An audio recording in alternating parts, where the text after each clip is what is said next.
Hello नमस्कार, जय Hind. The beginners academy के ऑनलाइन प्लेटफॉर्म में आप सभी का स्वागत है। अभी पीएससी ने एक नया नोटिफिकेशन जारी किया है, जिसमें वो 2024 के लिए जो एमपीपीएससी का प्री और मेंस का एग्जाम होने वाला है, उसका सिलेबस चेंज कर दिया है। तो कल की विज्ञप्ति आई है, तो इसको हम लोग सिलेबस के बारे में थोड़ा सा देख लेते हैं कि सिलेबस क्या है इसका। अभी ये कल आया है, ठीक ना। जो विज्ञप्ति आई है 18/1/24 को कल आया है शाम को। तो जो अभी 2024 का एमपीपीएससी का प्री और मेंस का एग्जाम होने वाला है, उसके लिए ये आपका परीक्षा के पाठ्यक्रम में बदलाव किया है, ठीक ना। तो यहाँ पे दिया है कि राज्य सेवा और राज्य वन सेवा प्रारंभिक परीक्षा और मुख्य परीक्षा, ठीक ना, और इंटरव्यू के लिए इन सब का सिलेबस चेंज कर दिया है। 18 कल के प्रकाशित किया गया है इसे, ठीक ना। तो इसके हम लोग सिलेबस के बारे में देखते हैं कि सिलेबस में क्या बदलाव हुआ है।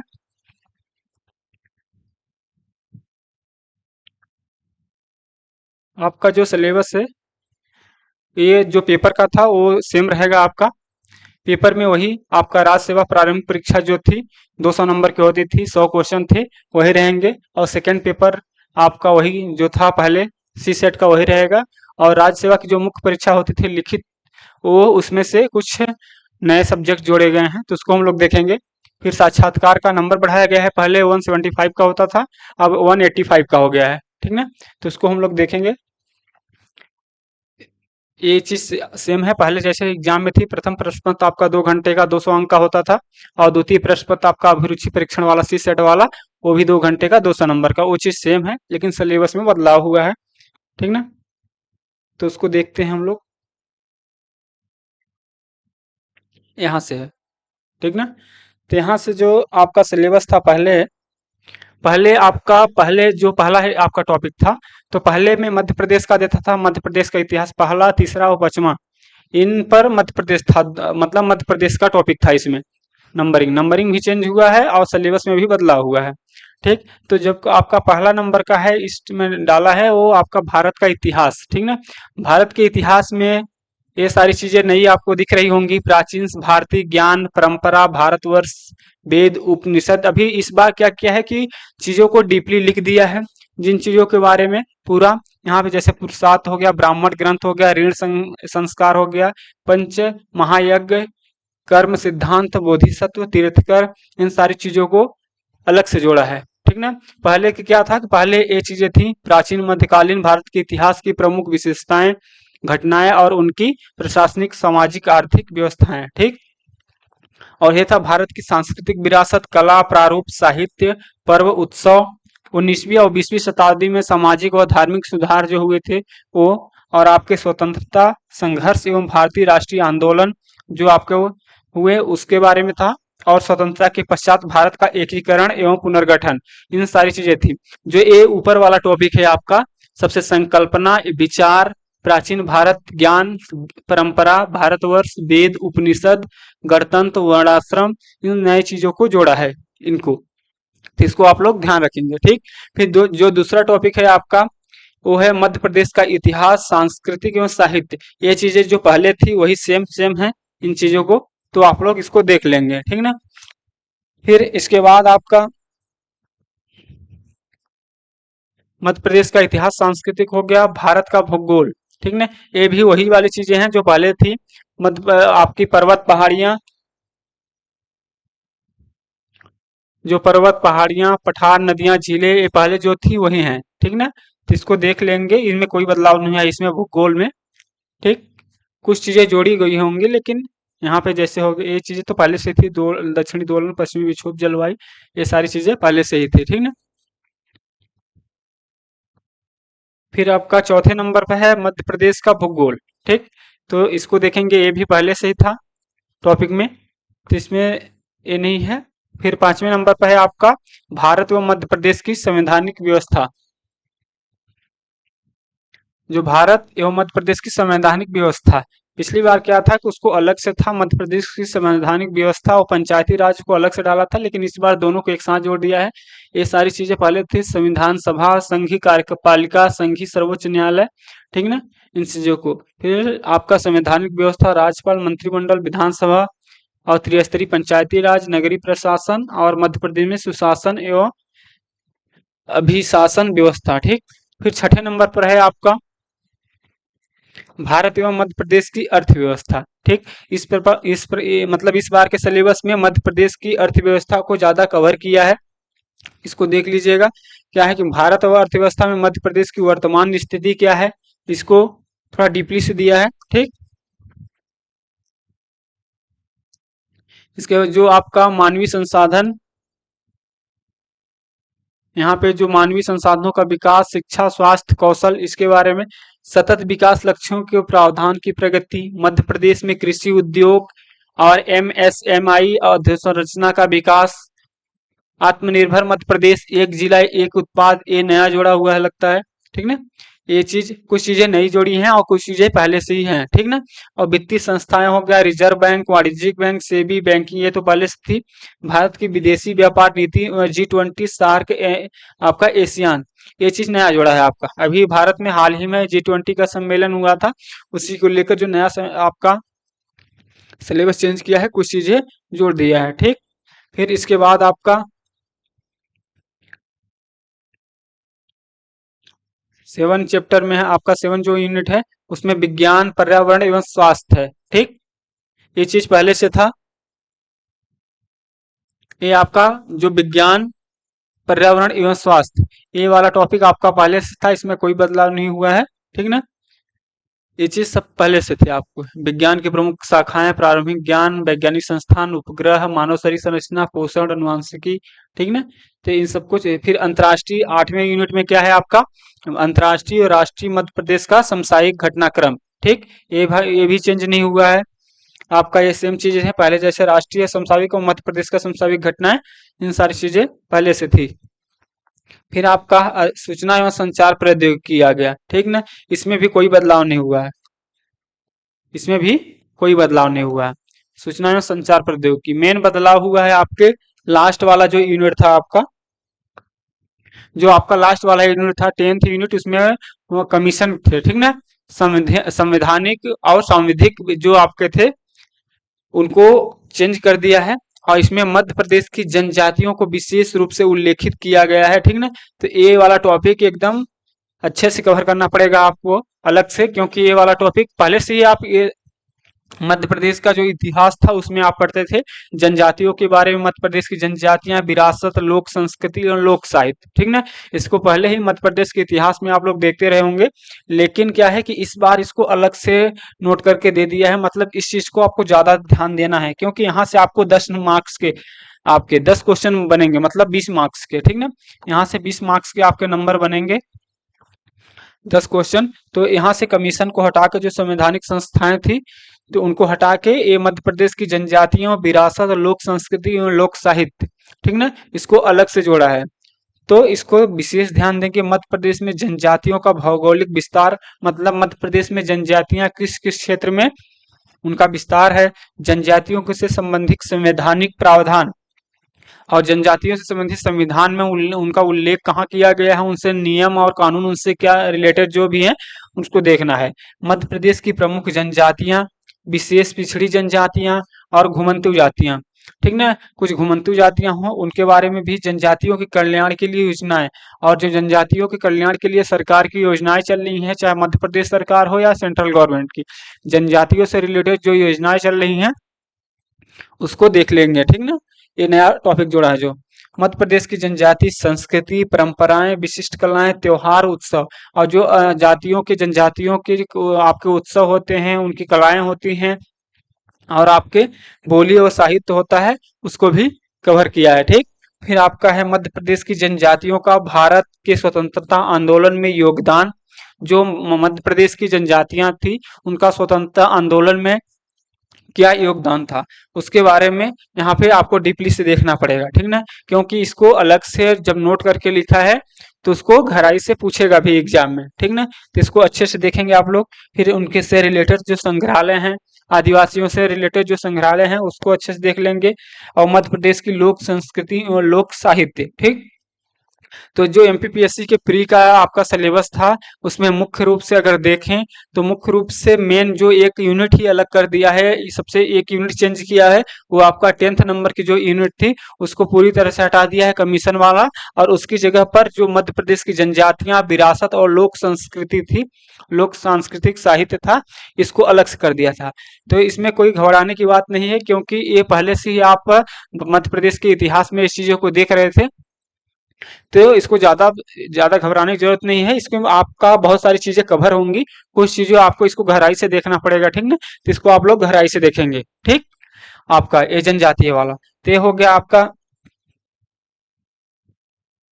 आपका इस तरह से जो इसका प्री का था, फर्स्ट पेपर जो क्वालिफाइंग होता है आपका, तो उसका, ठीक ना। तो आप लोग शुरू से देख लेंगे इसको एक बार में, इसमें ज्यादा चेंज नहीं हुआ है। फर्स्ट आपका जो फर्स्ट था, थोड़ा नंबरिंग में चेंज हुआ, पहले जैसे पहले तीसरे नंबर और पांचवें नंबर पर मध्य प्रदेश से रिलेटेड चीजें थी, इस बार क्या है गया, भारत का इतिहास पहले नंबर आपका टॉपिक है। फिर दूसरा आपका यूनिट जो है मध्य प्रदेश का इतिहास, संस्कृति और साहित्य, ये वही पहले वाला है। भारत का भूगोल, ये भी पहले वाला ही है। मध्य प्रदेश का भूगोल, वही पहले। भारत एवं मध्य प्रदेश की संवैधानिक व्यवस्था, ठीक, ये भी सेम चीजें पहले से हैं। भारत एवं मध्य प्रदेश की अर्थव्यवस्था, इसमें कुछ चीजें नया जोड़ा है। मध्य प्रदेश की जो ज्यादा ध्यान दिया है अर्थव्यवस्था के बारे में, तो इसको ध्यान रखें, मध्य प्रदेश की अर्थव्यवस्था को ज्यादा गहराई के साथ देखेंगे, ठीक। इसके बाद विज्ञान एवं पर्यावरण स्वास्थ्य, वही है। अंतर्राष्ट्रीय और सामाजिक, मध्य प्रदेश की समसामयिक घटनाएं भी पुरानी ही है। आपकी सूचना एवं संचार प्रौद्योगिकी, वही पुराना वाला है। सबसे मेन है आपका ये जो 10th यूनिट है, मध्य प्रदेश की जनजातियां, विरासत, आपका संस्कृति और लोक साहित्य, तो इसको आप लोग ध्यान से देखेंगे, ठीक है, ये वाला टॉपिक। और ये वाला टॉपिक जो कट ऑफ बढ़ रहा है आपका, इसी को देखते हुए लगता है पीएससी ने इस बार सिलेबस चेंज किया है, ठीक ना। तो इसको अच्छे से देखेंगे। फिर इसके बाद जो मेंस का इसका सिलेबस है, उसको भी चेंज किया है। आपका जो द्वितीय प्रश्न पत्र है, सामान्य अभिरुक्षा परीक्षण वाला, जो सी सेट, वो उसमें सारी चीजें वही हैं पहले वाली, ठीक ना। तो इसमें कोई चेंज नहीं हुआ है, ये उसी का इंग्लिश वर्जन है आपका।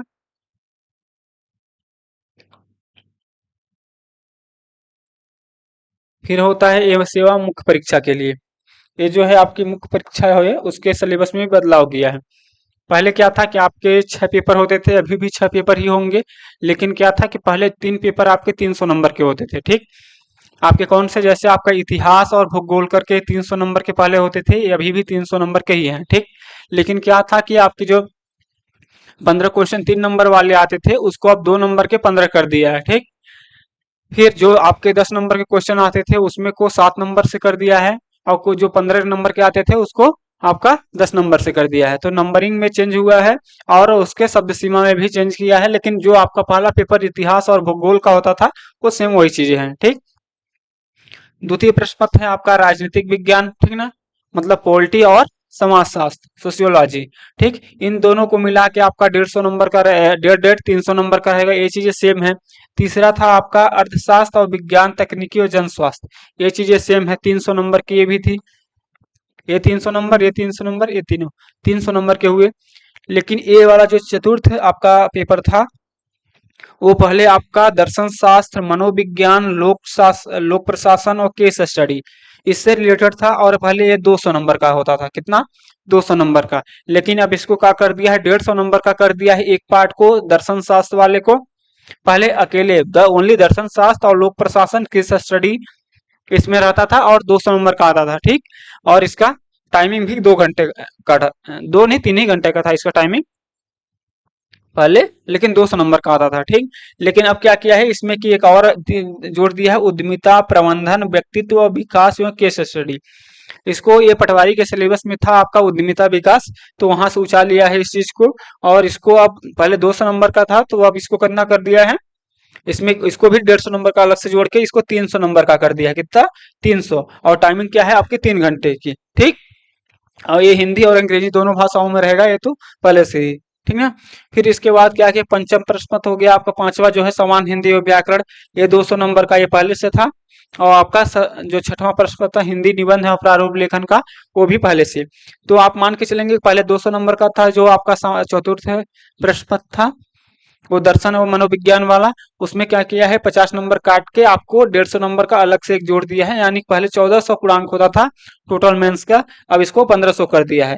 और साक्षात्कार जो आपका 185 हो गया है, पहले 175 था, तो मतलब पहले आपका जो था वो अगर 1400 और एक आपका 1500, 1575 था पहले, ठीक ना। पहले आपका 1575 पूर्णांक होता था टोटल, तो अब कितना हो गया है, 1685, मतलब 185 और 100 नंबर उधर जोड़ा है, और 25 नंबर आपका इंटरव्यू में, 25 नंबर आपका इंटरव्यू में जोड़ा है अलग से एक्स्ट्रा, और 100 नंबर का एक अलग से आपका उद्यमिता विकास वाला जो पोर्शन जोड़ा है मेंस में, उसको जोड़ा है, ठीक ना। तो जो आपका टोटल अब आपका मेंस का जो और साक्षात्कार करके जो नंबरिंग रहेगी वो 1685, कितनी, 1685। और मेंस आपका जो मेंस एग्जाम है, मेंस हो गया आपका 1500 नंबर का, ठीक ना। तो इंटरव्यू के नंबर भी बढ़ाया है, और आपका मेंस में एक नया आपका ऐड किया है उद्यमिता विकास का, ठीक। तो इसको आप लोग अच्छे से देख के तैयारी करेंगे, ठीक। इसके बाद है आपका यहाँ पे लिखने का, जो आपका समय सीमा दिया है प्रश्नों करने का, सामान्य अध्ययन का प्रथम प्रश्न पत्र, द्वितीय और तृतीय प्रश्न, तीनों प्रश्न पत्र जो है उसमें दो खंड रहेंगे, खंड ए और खंड बी।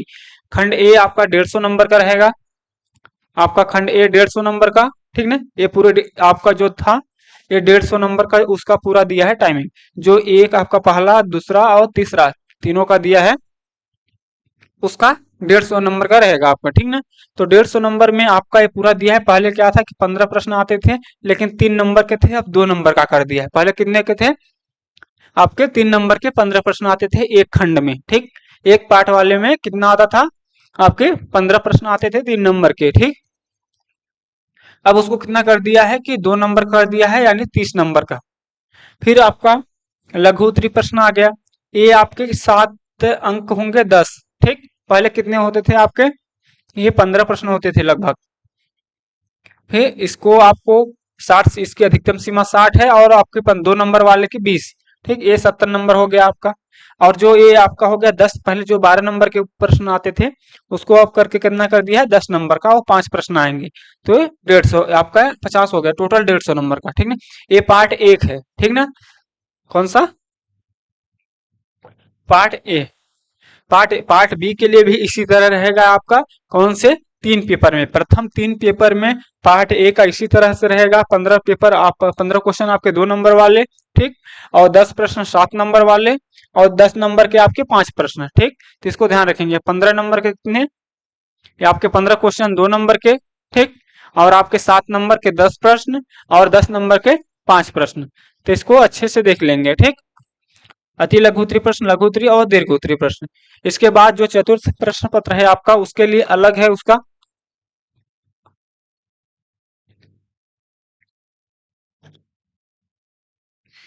जो चतुर्थ प्रश्न पत्र है, चतुर्थ प्रश्न पत्र के लिए खंड ए, इसमें भी खंड 2 रहेंगे, लेकिन इसमें जो नंबरिंग का क्रम है वो बदल दिया है क्वेश्चनों का। इसमें अति लघु उत्तरीय के 16 प्रश्न रहेंगे, नंबर सेम रहेंगे 2 नंबर वाले, लेकिन इसमें एक ठो क्वेश्चन बढ़ा दिया है, ये 2 नंबर का रहेगा, शब्द सीमा वही रहेगी 32 नंबर, ठीक।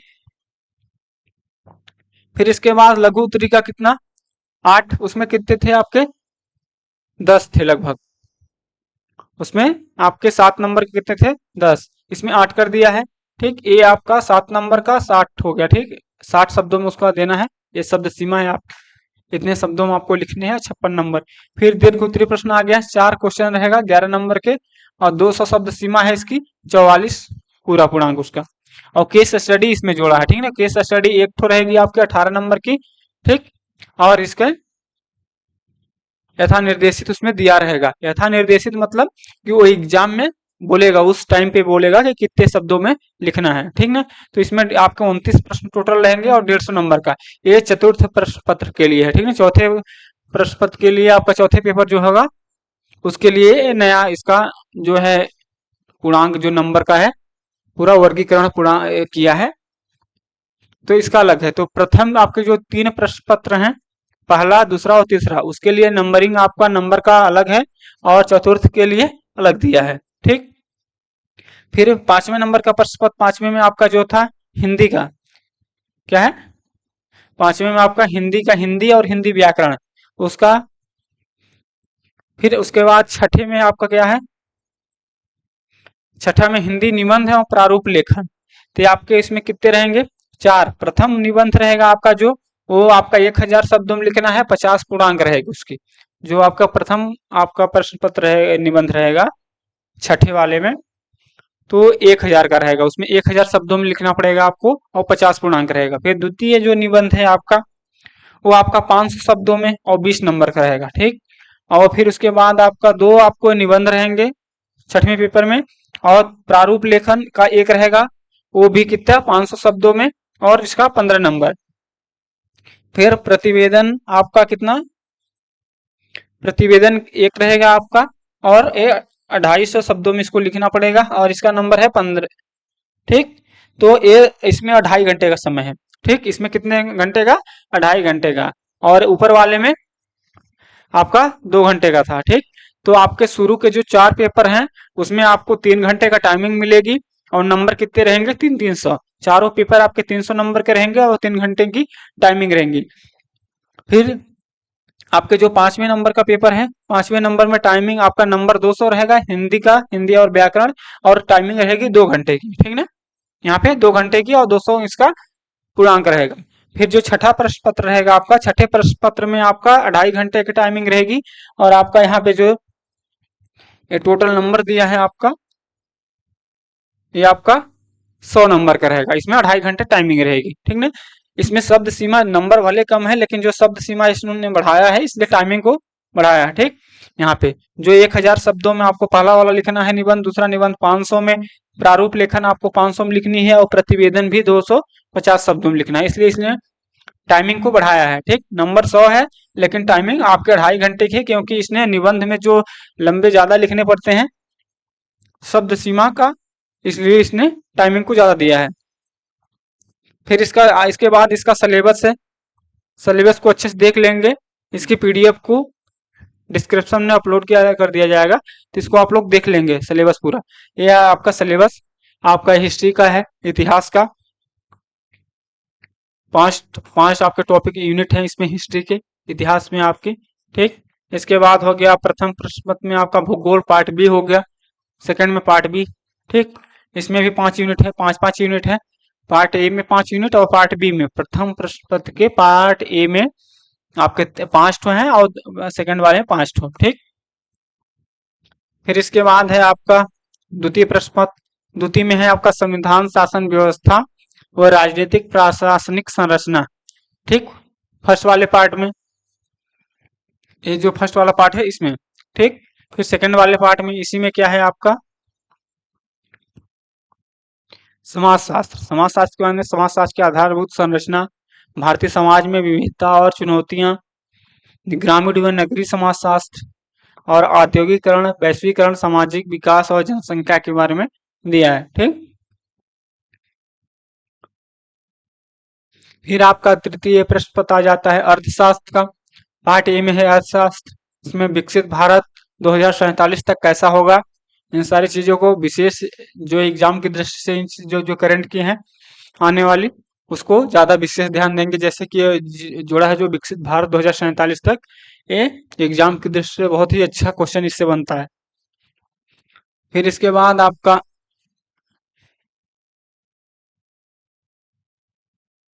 तृतीय प्रश्न पत्र आ गया, तृतीय प्रश्न पत्र में पार्ट बी आ गया, विज्ञान व तकनीकी और जन स्वास्थ्य, ठीक।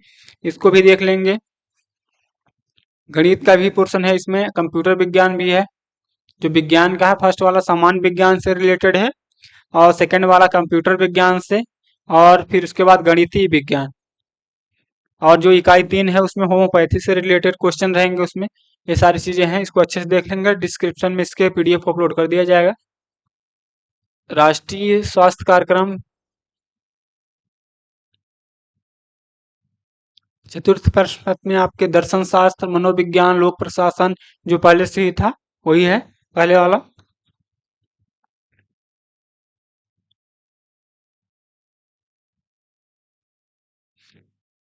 ये नया जुड़ा है आपका चतुर्थ प्रश्न पत्र में, जो आपका उद्यमिता का जुड़ा है,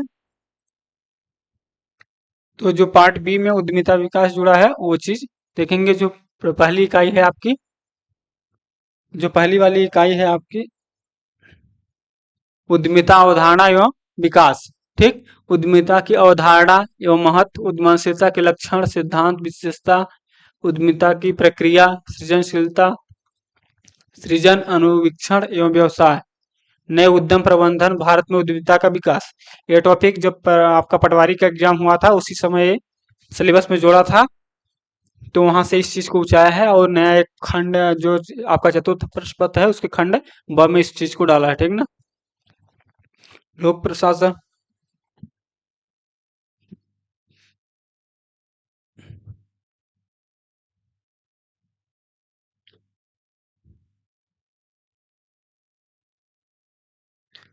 इस तरह से सिलेबस आपका देख लेंगे। आपका पांचवा में है हिंदी और छठे में हिंदी निबंध। ठीक है, तो इस तरह देख लेंगे। अगर वीडियो अच्छी लगी हो तो चैनल को सब्सक्राइब कीजिएगा।